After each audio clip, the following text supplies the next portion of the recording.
Okay, this is our podcast about books. I'm Jeff Elkins, and I'm here with Tom Holbrook. And our super special guest today is Liberty Hardy. Liberty's a senior contributing editor at a Book Riot. Boy, I just completely garbled those words. Liberty is a senior contributing editor at Book Riot. The host of the All Books podcast, a former indie bookseller, and she reads more than 600 books a year, which is wild. Liberty, thanks for jumping in with us. Hi, nice to meet you. I will say I thought I was real proud of myself. I read like 40 books a year, and I've been kind of proud of that number. And then I read the number of books that you read, and I was like, crap, she passes me in like a month. She crushes. Yeah. That's totally awesome. You should be proud of that number. Yeah. It's all about circumstances. I do not do anything else except read books. Yes. And Jeff has 5 kids, and Liberty doesn't leave her house. Kids. Yeah, Liberty doesn't leave her house, so it's not really a fair fight. Yeah, that is when people ask me all the time, "How do you read so much?" And my very first sentence is always, "I don't have kids." Always. Yeah, they do get in the way a lot of like just any time alone, especially when you live in a small house like I do, and they're kind of like climbing all over you. I actually just kicked one was in the room with me, playing his NBA video game, and I just threw him out of the room. So I was like, get out of here. I got to talk to people. Well, thanks for coming in. So we're talking about The Hitchhiker's Guide to the Galaxy by Douglas Adams, which is a comedy science fiction, originally written in 1978 for the radio drama, for a BBC 4 radio drama, and then became a novel in 1979. Let's kick off with the genre. What's y'all's experience with science fiction comedy? How do you feel about it? I'll go first, I guess. Yeah, please. Ready for it, Tom? I actually, it was funny that this was on the list because I had just been thinking I need to reread that. My mom was a librarian. I grew up in a library. It was a very rich, very old town. We were not either of those things, but the library had like 7, 8 science fiction books. I think like genre fiction was very looked down on. It was very snobby. And so we had like Hitchhiker's Guide and Red Dwarf and Tolkien, Bradbury, and Lloyd Alexander, I think, for science fiction and fantasy. And being a nerd was not cool then. Like, I mean, it was cool, but like most people told you it wasn't. And so I loved mysteries, and I didn't get into science fiction until like my late teens, early 20s. I can't remember. I think I was like 19 when I first read this. I decided I was going to start reading them. And I was really surprised by how much I loved it. I always thought that if I read science fiction, it would be too smart for me, just like all science fiction would be too smart for me because there's all those names and the words. And I did read The Hobbit when I was a little kid. And I did try to read Dune, but I was like 9. So, I mean, like, of course I didn't understand it. And so I read all 5 of the books in the trilogy of 5, they call it, which is now a hexology. But and I loved them. And then I took them out from the library. So then I bought a copy, like the full collection. And it's been sitting on my shelf for like 30 years. It's been like 30 years since I read them. And so when we said we were going to do this book, I was like, how am I going to read that giant book in that short amount of time? And then I was like, oh yeah, it's only 200 pages. I got off track with like the whole genre, but anyway, I got back. Like, I mean, and even when I was a kid, I watched He-Man and Star Wars and, Mask and Star Trek and The Last Starfighter. And no one ever said like, hey, this is science fiction and fantasy. Like, it felt like nobody was like labeling these genres, to me anyway, and so I just didn't think that I was interested in them. And so I started reading this, and again, Red Dwarf was the other one I read right after I read Hitchhiker's Guide. And I was like, oh wait, I really like space weirdness. Nice. So I started reading them all the time. And now I write the monthly release column about sci-fi and fantasy for Book Riot, and also do the sci-fi fantasy newsletter. So nice. Yeah. Yeah. I grew up in a house of Trekkies. So my parents were definitely the like super uncool people who loved science fiction stuff all the time. Yeah. But see, those people were cool. They just couldn't find each other until the internet. Yeah, totally. Yeah, well, they would find each other at conferences. I think my Oh. parents actually went to a couple They were trivia like conferences. hardcore. Really? Yeah, they were Awesome. hardcore. Yeah. So my parents had no understanding of anything that I was into as a kid because as I often explain to people, my parents were the Cunninghams from Happy Days, like They are literally. the And nicest people. yeah, Liberty has met my parents. They are the Cunninghams. I mean that as a compliment. Um, but so our theme for this season of the podcast is sort of classics of the genre, and we also, Jeff and I, in picking books, tried to pick books that we hadn't read, and this is, I think, the only book on the list that I had read, but it was so long ago. Um, and I read as a kid, I read a lot of science fiction and fantasy, and I was a Star Wars fan and played Dungeons and Dragons. And I'm going to date myself, but I'm an exact contemporary of the kids on Stranger Things. So like everything you see on Stranger Things except the monsters is my childhood, which is playing D&D in a basement with friends. And ghosts, it just made me, when they dressed up as Ghostbusters for Halloween, just like everything about that. But genre wise, Douglas Adams is different because it's comedy fantasy. I mean, as a genre, it's almost has more in common with Monty Python than it does with science fiction. And when I read it, I really liked the arch humor because I thought I was smarter than anyone else, and the book really leans into sort of archness, but it also punctures it at the same time. It's got like a 3D chess of archness, which is like, I'm smarter than you, but really I'm not because of this and this. But the fact that I realize that I'm not means that I am, in fact, smarter than you. And as a 14-year-old, I was like, I totally dig this. And so it has been great to reread. And as we get into the discussion, I'll talk about some of the things that sort of struck me. But yeah, so I was a huge sci-fi awesome. fantasy kid. And again, my parents were like, what? I don't understand. They took me to it was not a conference because conferences don't come to Maine. It was like a traveling, and by traveling, I mean, it was like one long truck Doctor Who exhibit that came to the Maine Mall, which is called the Maine Mall because it's the only mall in Maine at the time. It was the Maine Mall, and they were like, "I don't know what's happening," but my mom did knit me a Doctor Who scarf, so they were the best. That's awesome. Are the best. Fun fact. So Liberty, Tom knows this about me, but just to warn you, I tend to like obsessively research things. It helps a little with anxiety to like, oh, I can just read all about it. Sure. But fun fact, Douglas Adams actually worked for Monty Python before he wrote this book, which was I was surprised to learn. And the episode that he starred in was well, not starred in. The episode that he was on was episode 42, which was a weird weird, maybe not weird, maybe just why he picked that number, but that was fun. Yeah, so Liberty, what's your is you write about sci-fi for Book Riot, but reading so many books, what's your favorite? I'm just curious, what's your favorite genre? Like, where do you like kind of live in? It actually is the sort of, well, I like sci-fi / weird / horror.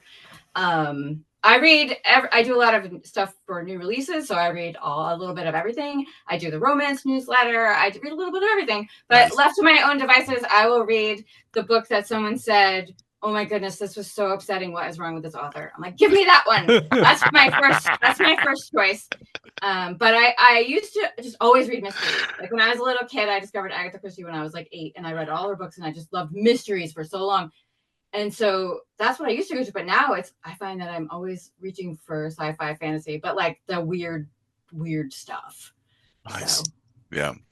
I was shocked, I think, reading this, how much I've actually seen, because this was my first time ever reading the Hitchhiker's Guide. I was shocked at how much I've seen it either, like, I would say imitated or like reproduced in other places. It's had such a huge influence. Yeah. Classic of the genre. Yeah, seriously. You're not playing around, man. I was like, wow, this is really, I feel like this thing's all over the place. You kind of see it everywhere. Yeah. So Liberty, you told us that you read it kind of, as a kid through the library. Tom, how did you first encounter the book? Oh, this is This is great. I had to think back because it's been a long time, but this was also one of the first sort of adventures in multimedia storytelling. Mm-hmm. It was, and what was fun was once it discovered, you could sort of track down the other thing. So I was 14 or 15, so it had already been out for 4 or 5 years. But we had an Apple II computer in one of the classrooms that had I almost said video game, but it wasn't. It was a text adventure. Yeah, Dude, that's how I found it first too. Was the so weird it video was a game that was text just adventure text. where Yeah. you could enter 2-word commands, and that was it. And we were obsessed with it. I mean, you start with him getting up in the morning, and you have to figure out how to get him out of the house. Yeah. And then you have to figure out how to get him to stop the bulldozers, and then you have to meet Ford, and then it's like you have to figure out how to get the babblefish in your ear, and it was all 2-word commands. That's all you could do. And anyone, my children's generation would never understand why this was appealing. But then I immediately went and tracked down the book, and then I listened to the radio, and thinking, and the TV series was the BBC TV series, which must have been on PBS, because we didn't, we would have had VHS, but I'm not sure the video store would have had it. But I hadn't realized how much my memories were influenced by the TV series. The book doesn't even say that he's in his bathrobe. Yeah. But I only picture him in his bathrobe. And there's one little thing about the towel, but maybe the towel comes up more in the later books, but there's just one little, weird aside about a towel, and that's become like so central to, like, people celebrate Towel Day, and the real crazy. So it's all these different media types, but they also over time sort of swirl together in my head. So rereading the book, I was sort of struck by how much was not there. It's an incredibly short book. Yeah, especially if you take out all the wild asides. Yeah. I totally found this through my only experience with it before reading it this month was that video game that was because I was really big into Zork. Did either of y'all play Zork? Zork was another one of those weird it was another two-word text-based. I'd forgotten. Yeah. And it was like you could type in 2 words and do things. I got really, so I finished Zork, and then I went to the computer store that was a 15-minute walk from my house, and the only other text-based game they had was Hitchhiker's Guide. I could never get off of Earth. I kept dying, and so I finally just gave up because I didn't understand how to get off, and I didn't even connect to the fact that it was a book or all these other things. I was like, that's a really weird game. I can't figure out how to play it. I gotta give up. Yeah. And it's crazy that all these years later, when I read the book again, I still heard the book's voice. Yeah. When during the the parts where it reads out the definitions, I still hear the voice from the TV show. Yeah. All right. So what's your overall enjoyment? How did you feel about it? What are your general thoughts on the book? I think it's great. I was a little apprehensive, going back and reading some things. You go, oh, why apprehensive? Because I don't want things to be ruined for me. That things I didn't understand when I was a child or when I read it when I was younger. And you go back and you go, oh, that's offensive, and that's did I mention I like Agatha Christie? So it was written in a dangerous time, the late 70s. Yeah, I was really surprised by how little I found in the book that was like, oh yeah, no, we don't say that, and I expect it was really great, and it's very, very funny still, and I this time around learned so much more about it and saw it in other things than I had the first time, obviously, because it was 30 years ago. The Paranoid Android, my favorite Radiohead song, I had no idea. I didn't put it together that came from Hitchhiker's Guide. And, it's fun, and it's not very mean-spirited, which I like, which is kind of a thing that carries over from Star Trek. It's kind of like Star Trek meets Monty Python, and it's funny, which is, I think, the hardest thing to do, especially in fiction. I feel like when I worked at the bookstore, people would be like, I want to read something really funny. And it's so hard to find, to pull off. I really think that must be it, without being like mean spirited or offensive. So I thought it really held up. Yeah, I really liked it. I had to go check. I couldn't find any immediate reference to it, but I was shocked that like I guess because the sequel Beetlejuice is out right now. Mm-hmm. I was super shocked to find that the word Beetlejuice was all over this book. I was like, oh, is Yeah. that It's a where real it came place. from? It's a real Yeah. star. It's a real place. Yeah. And Is That it a was- real star? Yeah. Oh, okay. I actually wrote that down right here in my notes for the show. So I forgotten that he was from Beetlejuice, and then I was wondering if Michael McDowell, who is an author, he wrote horror and he also created Beetlejuice. For all this time, I thought that Tim Burton created Beetlejuice, but actually it was author Michael McDowell. Interesting. I don't think I knew that. I thought it was Tim Burton. Right? Too. Everybody thinks Yeah. it's Tim Burton. Yeah. So he created it, and I was like, did he know about the star? Or did he read it in the Douglas Adams? Like, I'm very curious. But I mean, he died in 1991, so we can't ask him. But that was Beetlejuice all over the place. Yeah, somebody bust out your Ouija board and go find where the origin of this thing is. I mean, that I looked it up earlier today. The star, the name is like from like the 13th century or something. Oh so wow, it's been around a while. Yeah, that's wild. And it's not spelled like beetle, the bug, right? Juice, the juice from the beetle. So, but still pronounced the same. Yes, it's pronounced the same. Yeah. I had the same fears that Liberty had, and fears that have been justified in some of the other books for this series, where you're like, really, but and I was talking about this at the bookstore the other day, how there are books in the store that I have my staff recommend mark in that I haven't read in 30 years, and I suddenly thought, like, what if it's terrible now, right? Like, what if I'm still recommending this book that has aged so poorly? And I too grew up on Agatha Christie, and reading them now is a little bit shocking. And it was mostly not that. I mean, it's obviously aged, but I liked the social commentary on bureaucracy that was completely nonpartisan and just chaotic. Like, the galaxy is run by chaos, basically, right? And you have Zaphod as this chaos agent that somehow becomes the central driver of the story. It's completely nonsensical, and he doesn't let that stop him in any way. I thought as a teen, I think the long asides were funnier than I think they are now. I like the smaller, quicker jokes. My favorite is being, at one point, Ford says something is unpleasantly like being drunk, and Arthur says, "What's wrong with being drunk?" And he says, "Ask a glass of water," which I thought, that's still a great joke. That's a great joke. Yeah. As a developmental editor, it's hard to ignore that the plot is incredibly thin. It's really, really thin, even though there's a ton of big ideas. And there's, I know we've called it sci-fi, or called it comedy sci-fi, but it's also farce.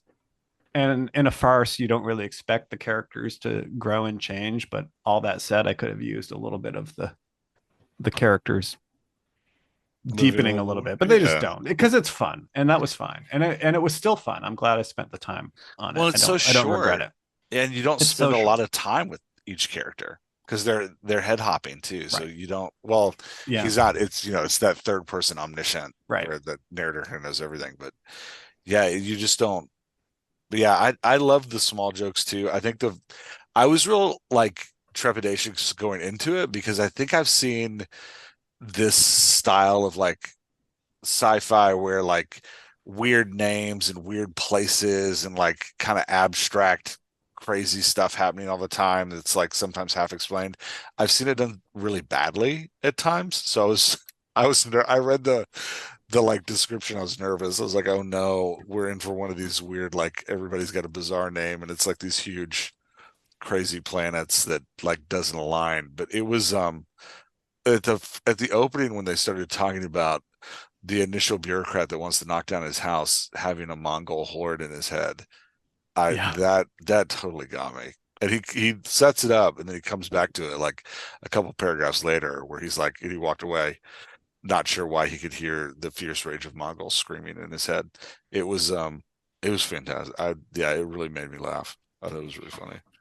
Well, the first time I read it was pre-internet for me, and so I didn't realize that basically this is just a fleshed out radio play. So it kind of makes sense that there's not a lot of backstory for the characters, and there's not a lot of, like I think he did a pretty good job piecing it all together. I didn't find out till years later. And the weird thing was that I read Red Dwarf right after this, and also did not know that was a BBC TV show that they had turned into a novel. So somehow I picked him. So I think like he did a great job with that. It's light, and it doesn't ask too much of you. I really liked what it said about the presidency, like how the president doesn't have any power and he's not very smart and he's just there to like distract the people so that everyone else can do bad things in the government. And I was like, oh, like lots of these things that went over my head. Poetry readings are torture. That still stands. I liked that and I had forgotten so much of this book because I only read it the one time. Like it predicted the e-reader, basically. He has the like 4x4 screen with the book on it, and because they can't carry the book around, it would be too big. And they have AI, but they call it GPP, the genuine people personality. Yeah. Which really sticks out in this day and age. Yeah. I loved the scene of Marvin. Was it Marvin? Am I getting that name right? Marvin's the robot. Yeah. And Eddie is the shipboard computer, which I always remember because in one of the later books, there's a point where Ford mentions Eddie's in the space-time continuum, and Arthur says, "Oh, is he? Is he?" Yeah, and I for some reason have remembered that joke for 30 years because it's great. I loved Marvin getting angry at the doors that they were so happy to open because he's that like depressed robot. And he keeps coming to the doors and he starts commenting on how excited the door is to open and how happy it is to open. And he's just, I think as somebody who bends toward Eeyore all the time myself, I shared his like internal frustration at times for things that are just like naturally happy. Yeah. But I think you're right, Liberty, that there's the relevance to AI right now and what people are trying to do with AI. And Adam's just saying like, giving computers personality to try to make it feel better that they're taking over everything. It doesn't really work, right? Like, I mean, it's an issue. So one of my favorite plot points is the improbability drive, because as someone who has experienced wild coincidences and yet still really hates them in movies and books, you have the improbability drive that just explains everything. Like, we just managed to show up and save somebody in the middle of space, like with another spaceship, like out of nowhere. We just happen to be the two people that met at a party and now we're on this like. But there's the improbability drive, so that makes it happen. Because like in so many things, you're like, there's no way that would happen. They would not be the last two people on Earth. They would not be, that like. So I just like, well, this explains everything away. Don't have to think about it. I had completely forgotten about the whale, and it still disturbed me though. Oh, the poor whale. That's part of what I loved about it, though, is that the improbability drive wasn't always like good. Like no, it was chaos. Like, the whole really crazy things. Yeah. The whole book has a sense of sort of chaotic neutral, like stuff's just happening all the time. Yeah. And to try to make sense of it is like having the answer 42, right? Like it's just like to try to philosophically parse it is a fool's errand. And so this book is sort of all about that. Yeah, I mean, jumping back to the AI thing, I loved that like they turn on the deep thoughts AI, and all of a sudden they're like the philosophers show up and start yelling about how it's going to put them out of work because there's going to be no more work for them to do, which I thought was fantastic. It's still topical. It's still topical, yeah. Yeah. Any other parts of the book that y'all like really grooved with? Anything else you really loved? Well, you mentioned, but he was fabulous at callbacks, about Yeah. putting something in and then bringing it back as a additional punchline later, which um, reminded me less of Monty Python and more of like Arrested Development, where Mm. they will just plant a joke and just hit it over and over and over again. And he was great at that, whether it's digital watches or whether it's the Pan Galactic Gargle Blaster or whatever. Like he Yeah. just kept bringing the same joke back in different ways, and I'm a fool for that kind of comedy, which Yeah. sort of goes along with. It felt just incredibly self assured to me, for just, or that he just didn't give a shit. Like there is an elan to it. That's a sort of like he's willing to make any joke, even though some of them aren't going to work and some of them are brilliant. He wasn't afraid to dig into philosophy while at the same time sort of expressing that no philosophy is really going to help you understand the universe because it's largely chaos. Yeah. Compared to uh, Philip K. Dick and androids, where I felt like he would introduce philosophies and then get sidetracked and not come back, and I felt like that book didn't know where it was going a lot of the time. And despite Hitchhikers being silly, he knows exactly. I mean, there's a plot. Like it may be small, it may be thin, but he knew exactly where he wanted to go with the book. I don't think he was just making it up off the cuff. But Yeah, even weird returns like Arthur's house being knocked down to make room for a bypass, and then the Earth at the same time being destroyed to make room for a galactic bypass. by Yeah, bright yellow spaceships. yeah, just little fun callbacks like that. Um, yeah, I love the mice too. I don't know why, but the idea that like maybe it's because I worked in a lab for a while where we did kill a lot of mice. I I like the whole like no, that's how they're tricking you, is that they're actually the superior beings that are making you feel superior by like pretending that you're doing experiments on them where they're actually doing a you know millennium long experiment on you. I thought that was really clever. Yeah. Liberty, any other parts of the book that stuck out to you? I kept thinking about him in general. Like, there's no way to know anything about people, like going back to the stuff about when people write problematic things. Like, I like to imagine that if they were writing the stuff now, they wouldn't include these things, like outdated phrases, but maybe they would. I can't say. But I also think so. He was fascinated with species that were going extinct, so much that he did the BBC show later and wrote a book called Last Chance to See. And I kept wondering, like, was he interested in these animals before he started writing science fiction? Was he interested in this because he thinks the humans are going to go extinct? And as a matter of fact, all the species that he covered in his book outlived him except for one. But I think a lot about like him for some reason.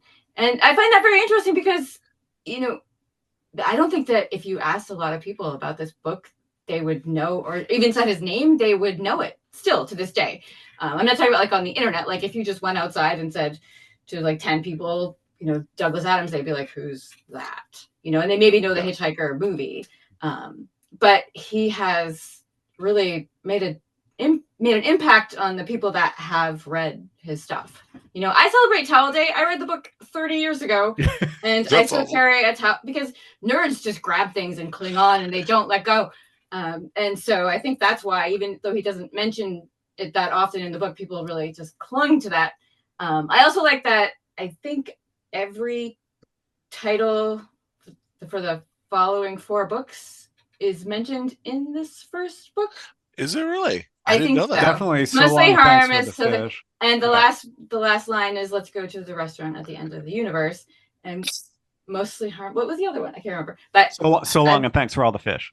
Yeah, but life, the universe, and everything. Everything, yeah. I think he says that one too. So yep. I thought that was interesting. But I had a question for you. So this book is 208 pages. It's very quick. And as we know, it was adapted from a radio play. what do you think about it if that was it? Like, what if this was a standalone? Like, how it just ended? Like, would that be a satisfying ending for you? They escaped. They're going to go to a restaurant. I just spoiled the book for everyone. Sorry. No, that's okay. Yeah, It's there's no, 40 yeah, something years old. You'll get over it. yeah. So If you didn't know we would were this be spoiling things by now, satisfying? Yeah.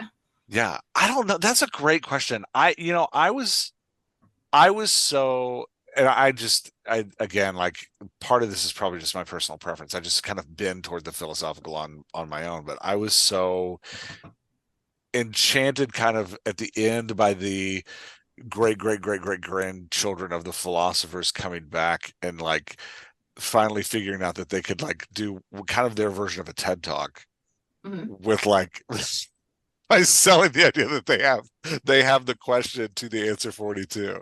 um I was good.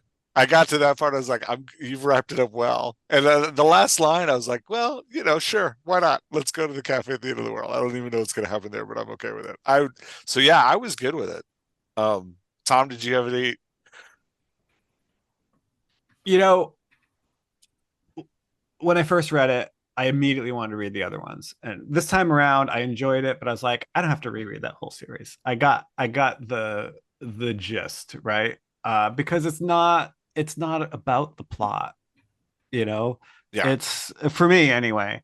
And so I was fine. If it was my first time reading it, I would have been like, that was a terrible ending. But I also would have enjoyed, but I read a lot of literary fiction, so there's lots of terrible endings.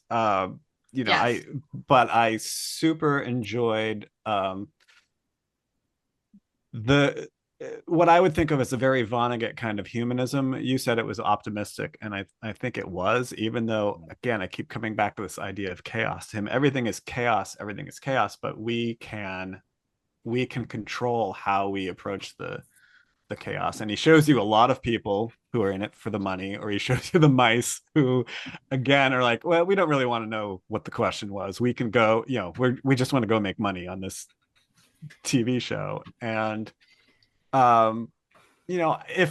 if you were to pin him down, and of course we don't know because it's so long ago, but if you were to pin him down and ask him, I think he would probably be similar to Vonnegut in that, you know,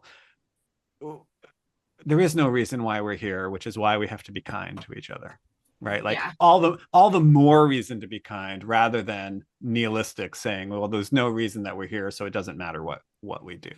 And I think that comes through clear in the book, whether there's some sort of big landing or not. And on a first time read, I would have been super intrigued, and a lot of the plot points that he lays down and never follows up, and it probably would have bothered me, like the whole like Zaphod hiding something in his brain. I felt like there's tons of more stuff to unpack, and that didn't really get there. But yeah, that's a great question, and that's good because one of my questions, Liberty, was what was a question that we didn't ask that we should have. So you covered it. Well, I like that. Oh, sorry. No, go ahead. You mentioned Vonnegut, and again, I've never met Douglas Adams. Never met him. He died at a very young age, and I keep thinking about him when I was reading the book because Kurt Vonnegut, one of my favorites, right? Read all his stuff many times in my 20s, went back and read it. Lots of problematic stuff. Have a Vonnegut tattoo. Love him. He grew up and got to such an old age that he was like, I hate people. And it broke my heart because this was Kurt Vonnegut, like you have to be kind. And he no longer felt that way, and I think like, I wonder if Douglas Adams had made it to that age, like what he would still be thinking, or would Douglas Adams, hopefully not, but like, Tom, you are not impressed by anyone famous ever. So, you don't care about meeting your heroes, but like some authors, especially recently, called out for, sexual assault by multiple women. And you're like, so like I'm not happy that he is dead, but I'm like, he missed all that. Yeah. Like he never, I mean, he died like right before 9/11, which is just bananas to me. Like people our age who didn't live through that. Like what? No. It's wild. Would the end of the book have been better if they had recreated Earth? That's what I I kept don't asking Spoilers. myself. think so. Spoilers. Come on, we like if you haven't, We know that if you're worried exploded, about spoilers, so. yeah. They do. I mean, Oh, they do well, you in know future what? Well, books. he's trying Yeah. Okay. on the planet. I don't know. I think even in like some of my favorite books, I think the endings are terrible. You know, I think it must be the hardest part of the book to write. So like, why not just go, hey, we're done, let's go, and then that's it. Especially if you know you're gonna have more after. Like, I didn't read enough to know if this covered everything that the radio play had already covered, or if like he wrote more after that, or if there was more radio the play. TV show definitely goes through Life, the Universe, and everything. Yeah. There was supposed to be a Hulu series that they announced several years ago that they even gave a release date to. It was like spring of 2022, but Wow. nobody knows anything about it. Never appeared, and nothing ever happened. So It's really funny. All right. Anybody have a favorite character? Marvin. Yeah, Marvin? I've chose Marvin for dinner. Same. Like, I think everyone chooses Marvin. Yeah. Although he's very charming in his depression. You know, one of the things I was struck with reading it that I think was less so in the show is that Arthur is not a hopeless sap in this book. No. In a way that he is in the TV show. He's got some very is he funny a hopeless lines. sap in the TV show? Kind of. I mean, I haven't seen it in a long time, but he's the straight man. He's the what's going on, which get a little old. And he had some very funny lines in this book and some good insights, and I was kind of pleased with that. I'm not sure I want to have dinner with him, but yeah, I did like the whole like laying down in front of the bulldozer. I thought that was it kind of took me a little by surprise. And while one of those moments that made me smile. I wouldn't want to have dinner with Ford, but because he's lying to you all the time. Yeah. But Ford, Ford getting to the way Ford tries to talk himself out of every problem is great, and it reminds me a bit of Doctor Who in that, not to the except more farcical, like getting the foreman to lie down in front of the bulldozer so they can go have a drink is fabulous. Yeah. But I'm not sure I'd want to be Ford's friend. Yeah. Any parts of the book y'all didn't care for? I don't think so. I don't know. I have a hard time saying negative things about books anyway, so that's not my style. Yeah, I was expecting it to find it older and more dated. I think as me being older, I think some of the jokes didn't land as well, or just took too long to get to the punchline. Right? If you're going to take me out of the plot for a page and a half, it's got to be a really good joke. Yeah. And sometimes it wasn't, but but yeah. Yeah, I actually thought I could have done with a little more of the guide. You could have popped me out of it a little bit more. I was into it. I liked the weird asides. Oh, they were great. But yeah, I don't know. I lost it a little bit in the middle. I think I didn't necessarily like Zbot. I'm gonna screw up how to say his name. Zaphod. No, he's a jerk. Yeah, so when the plot turned like to hit, when we got into his like POV in his head, I was kind of like, I was rushing through the pages a little bit, but it totally made up for it later. So it wasn't a big. I wouldn't count it against the book. It was just probably the moment of the book that I liked the least. So we didn't talk about the movie that was made with Martin Freeman and like Zooey Deschanel and everything, which I don't think I watched the whole thing, but Sam Rockwell as Zaphod was great casting because he totally understood. He totally understood like, and I feel like the guy in the TV show is not bad either. But yeah, this idea of somebody who is unbelievably infuriating, but also like extremely clever, and weirdly charming, and weirdly charming. Yeah. I loved when the poison gas comes out and he's like, "I'll tell you the rest later." Like, not like we're gonna die. I'll tell you the rest later. That was a great line. That's really funny. Yeah. Thoughts on craft of the book? Anything that stood out to you about like, wow, I mean, we've talked about kind of the coming back to things, the like setting up a joke and then pulling it back later. We've talked about the kind of abstractness of the plot and like moving in and out of kind of weird scenes that all still connect really well. Anything else about the plot about how the book's written that stood out to y'all? I can't remember when I read it, but I think it's just because I've gotten older and crankier. I have less patience for footnotes that make you go to the end of the chapter as Yeah. opposed to being on the page. Like I don't want to be taken away from where I was reading to have to go look for something and then come back. Were yours at the So back? yeah, the copy that I read this time, Oh. they were at the end of each chapter. But No, there weren't that many. We're not talking, no. infinite jest They're footnotes. We're just I did not enjoy that. yeah, But interesting. maybe it's just one I had. Yeah, they're at the bottom on mine. Although I was very annoyed to notice half a dozen typos, which seems weird. Really? Like it's been reprinted so many times that you can, That somebody might Yeah. catch this. and I Liberty, I'll or agree are with they you. I new? just skipped the footnotes. Or are they new? I Oh, just really? didn't even Really? look at them. Yeah, I just kept going. Oh. Come on. I'd read them when I got to the end of the chapter. I'd be like, oh, okay. I like the dialogue. He did a thing that I love in dialogue that so many people miss, which is the fact that that people don't generally do immediate back and forth cause and effect dialogue, that they're usually having completely different conversations than each other, which just Yeah, a lot of only talking match up over. now and then. And he did that very, very well, where Arthur's talking about one thing and Ford's talking about something completely different. Um and as we have these questions that we've listed here, but they all kind of meld together, and I feel like I've covered most everything that I felt about it craft wise. I I thought the balance of sarcasm and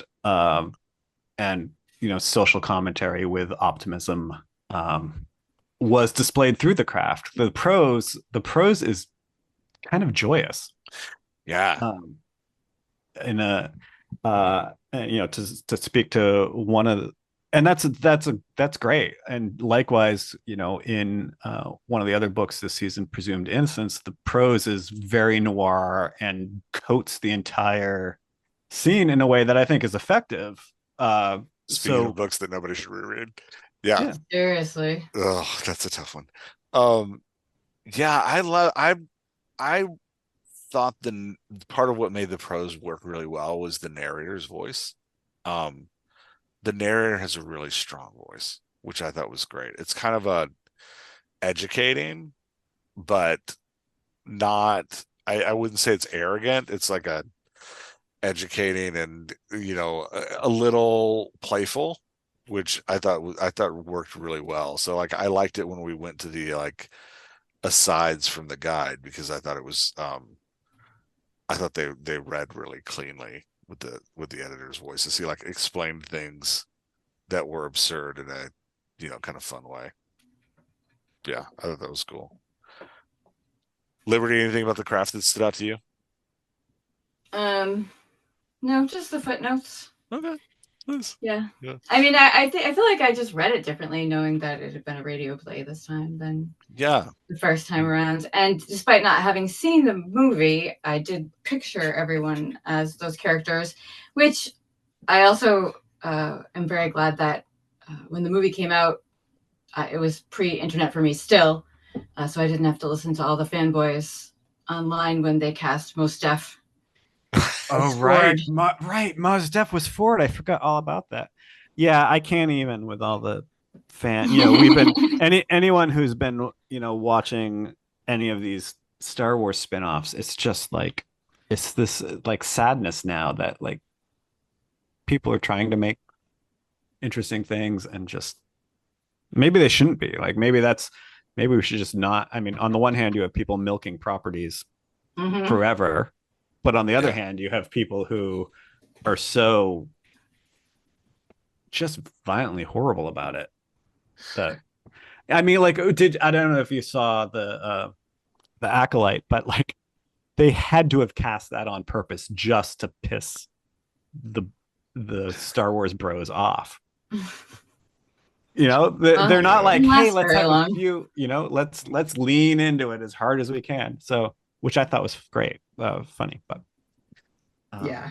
but it just to bring that back around, I was struck, Liberty, by what you were saying about both these books, and Adams himself are sort of trapped in amber in what is probably a good way. Like Yeah. it'll always be what it is. And I've never heard anyone talk about licensing like more Hitchhiker's books. You know what I mean? Well, Owen Colfer did the 6th book for the 30th anniversary, which I didn't read. I was like, I don't find it necessary to read this one. But I will say, one of the first conversations that you and I had, Tom, I came into the bookstore before I worked there, obviously, and I was telling you something about, we were talking about Hitchhiker's Guide, and you were like, oh, you have to read Dirk Gently. Oh, yes. And I just remember the Thor and the couch and the I was like, what? So I bought those from you. Yes. So for those who don't know, Douglas Adams also wrote 2 other books, which featured a holistic detective named Dirk Gently, which were set on Earth and were very weird and also fabulous, I thought. Who knows if I haven't reread them in 30 years. They might be terrible. But, I feel strange putting them on my list, though, after this book. I'm not. There is a famous part of, and I missed the whole Friends generation, but there's a famous part about in Friends about a couch going up a stair, getting stuck.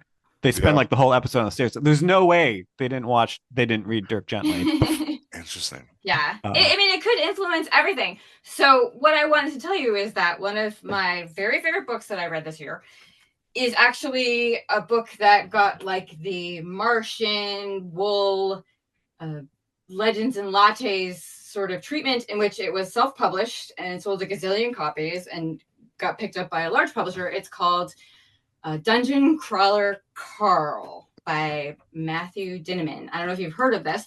No, I'm writing it down. Well, so I read the first book and the second book. I think they just picked up the rights for all 6. And I read it this summer, and now in rereading Hitchhiker's Guide, I was like, wow. So Dungeon Crawler Carl is about this guy. He's outside without his pants on at 2:00 in the morning when the earth ends. It doesn't sound as bad as it sounds.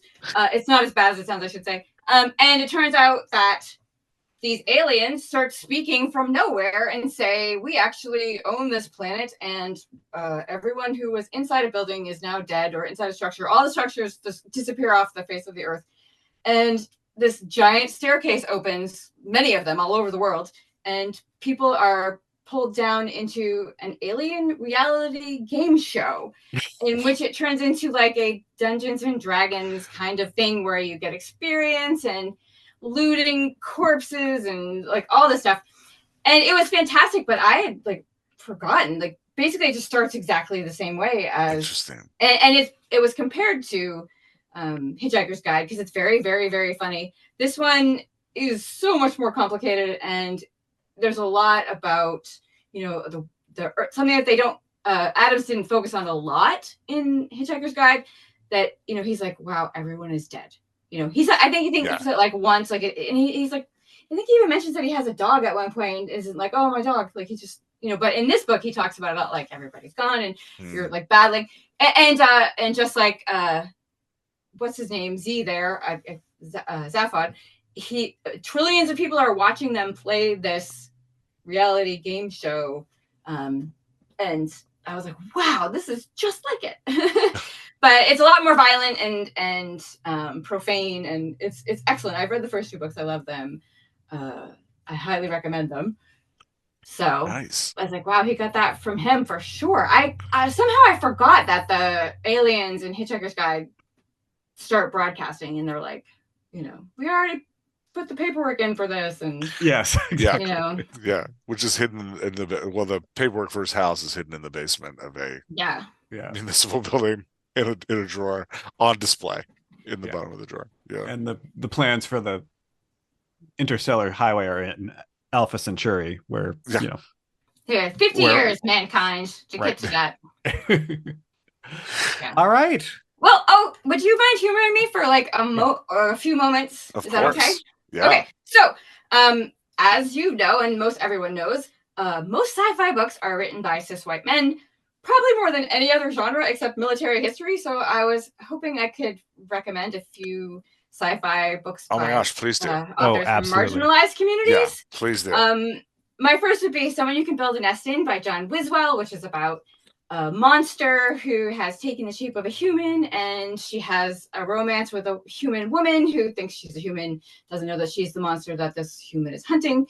The Prey of Gods by Nikki Drayden is about 5 people from different places in South Africa who have to save the universe. There's some weird animal stuff going on. People turn into animals. It's very strange.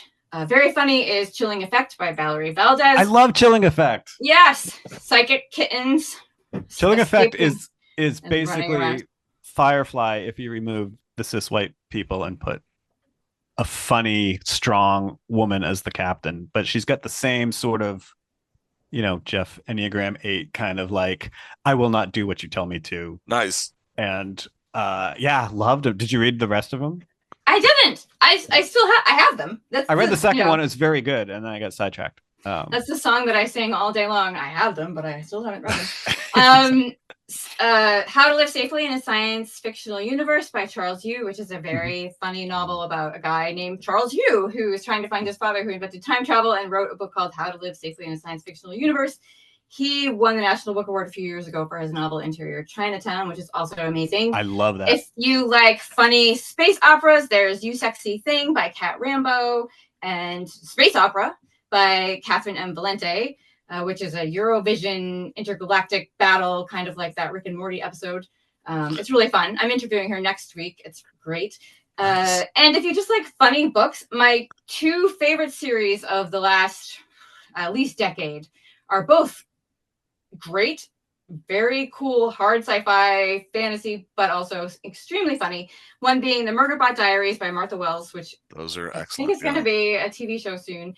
And the Locked Tomb trilogy, which is now going to be at least 4 books, much like Adams, by Tamsin Weir, which starts with Gideon the Ninth, which is, I've just read that book like 800,000 times already. I love that book so much. And it's funny, we were talking about, not to jump in on your list because this is so great, but we were talking about how books tend to peter off or don't have a good ending, especially literary fiction. And 2 of the books that I always think of, one is the Cloud Cuckoo Land, the Anthony Doerr, which as I was reading, I was like, please stick the ending, please stick the ending. And Gideon the Ninth, where I could not believe how good she stuck the ending to that book. Just like unbelievably rewarding payoff of all the setups. And it is, you start reading it and you think it's like a satire or a spoof, but it turns into this incredible locked room mystery where it's basically a bunch of people trapped in one place and they all are slowly dying and you can't figure out who's doing it. And it's funny and phenomenal. And lesbian necromancer sword fights. Yeah. Super thumbs up. And my last one, I've gone on and on, I'm very sorry. No, but my last please, one I want to say is like, if you want to read the opposite of The Hitchhiker's Guide to the Galaxy, read my favorite book of last year, which is Chain Gang All-Stars by Nanakwame Adjei-Brenyah. It is about a not that far in the future America where prisoners are forced to participate in a reality TV show in which they fight to the death on each episode. One of them dies, the next one moves on, and eventually somebody will get their freedom if they win every round.